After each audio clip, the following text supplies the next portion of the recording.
Yeah, and it's about 20 till the hour here with Paul Joyce, talking with John Conlee here, and on WPEA. And John, you mentioned just a little bit about your Farm Aid shows, but you've been a real supporter of the farmer and one of the founders of the Farm Aid concert series. And yeah, I still do it. I mean, we still operate two different farms in Kentucky and Tennessee, so it's a hands-on thing for me.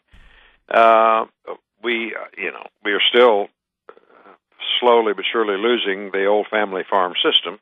We've, in many respects, have lost it. I mean, most anybody who's operating a smaller farm, and now smaller is, anything under 1,000 acres, about.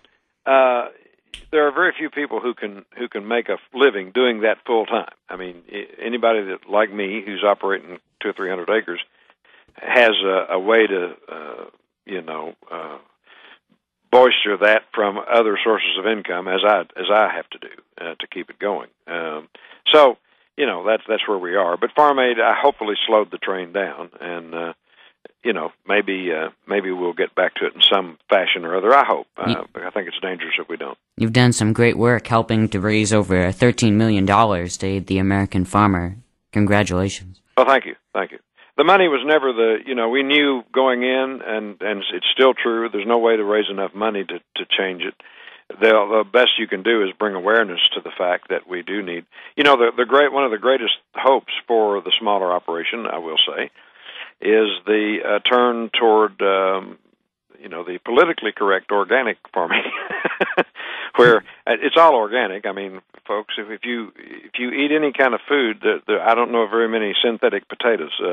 They all were grown organically somehow. Now, of course, the argument becomes with and without pesticides and all that. Chemicals. We won't begin to get into. But what I started to say is there is more opportunity for farmers to do the smaller thing with locally grown produce and that sort of thing. And so that's good. That's great.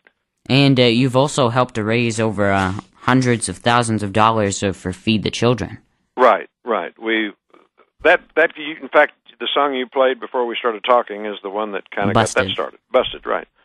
And doing a show in California, and when we did that song live at this particular show, people started bringing money to me at the stage, and it snowballed until we ended up with almost $60 that night. And so, threw me for a loop. I didn't know what to do with it right off the bat. But I held on to it for a while, thought of Feed the Children, which I'd already been supporting individually. A couple of us on the bus had. Sent that to them, and we just said, well, maybe we could just make a ongoing campaign out of it, which we've done, and now we're over 225,000 for them now, a dollar bill at a time. And the deal is very simple. When we do Busted at the live shows, that's the cue for people to start bringing money to me at the stage, and we go from there. They don't throw quarters on the stage, do they? Well, every now and then, but I prefer the dollar bills. They don't hurt when they hit me. As Travis Tritt found out. Oh, I know. Yeah, he got all the quarters and more he wanted. I guess he may still. That probably still happens from time to time. But for us, it's usually the paper money. Now, do you mind if we talk about your latest release, Gospel CD? Sure. Played a few songs from it here. And it's a fabulous CD, Turn Your Eyes Upon Jesus. Right. And of course, it also features the patriotic song They Also Serve, which we heard just, I think, one song before Busted. Oh, I see. Okay, great. And, and that's just a fabulous song. And what was the inspiration behind that you picking that song? Well, of course, the gospel project itself, that's something I had wanted to do my whole career and just never... you never could, when I was on the different labels, could never talk them into, departing from the country charts long enough to do that. Once we started our own label, it became the first brand new project I did.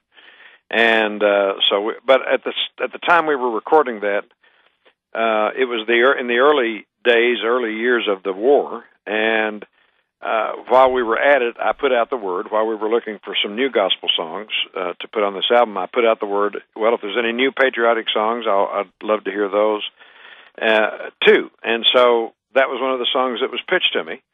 And I just thought, so much of it that we included it. I didn't want to wait for the next country project to put it out, so we just included it on the gospel CD so we could get it out there, because it talks about the sacrifice of our military families. Now, you have a son also serving in the military. Well, he was until about 6 weeks ago. He is freshly out of the Marine Corps, but when I found that song, he was just had just joined the Marine Corps by the time we got to the studio with it. And so in fact, we did a video for They Also Serve, and we had to wait for him to graduate boot camp in 2004 so we could have his picture to put in the video. Yes. And he went to Iraq twice and came back in one piece, and he, like I say, just completed his 4 years a few weeks ago. So he's in the kitchen cooking him something to eat as we speak. Oh, well, please thank him for me and everyone here for his service. Absolutely. Sometimes I think we don't do that enough. Well, luckily with this particular service, I mean, I was in the National Guard when Vietnam was going on, and, finally we have changed our attitude about our serving people, because Vietnam was an ugly spot on the way veterans were treated, and people in the military were treated back in those days because of the public anti-war sentiment going on, and that should never have occurred. No. So we've made up for that a little bit in the way that we do honor our troops, and even people who don't like the fact that we're at war haven't gone to the dark side of disrespecting and dishonoring those who are serving.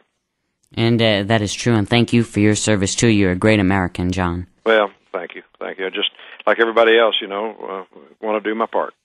And so I guess my last question here, what do you have planned for the future? Well, we're working on yet another recording project. Another CD, the first CD we put out on our own label was Classics, which is the first two-thirds of our hits. It's Rose-Colored Glasses through Old School in chronological order with some new songs. We've gone to the studio to start work on the other third of those hits, which would be the songs that appeared on CBS records and 16th Avenue, songs like Domestic Life and The Carpenter and Mama's Rockin' Chair and others. And we're doing some new music for that as well. So that we're getting that ready to release in the next few months. JohnConlee.com is the best way to find out what's going on with us currently, at any given time. And once again, John, thank you so much for appearing here on my radio show. I've had a great time. Me too. Thank you. You're a real true legend, and just love your music so much. Thank you very much. I appreciate all the support, and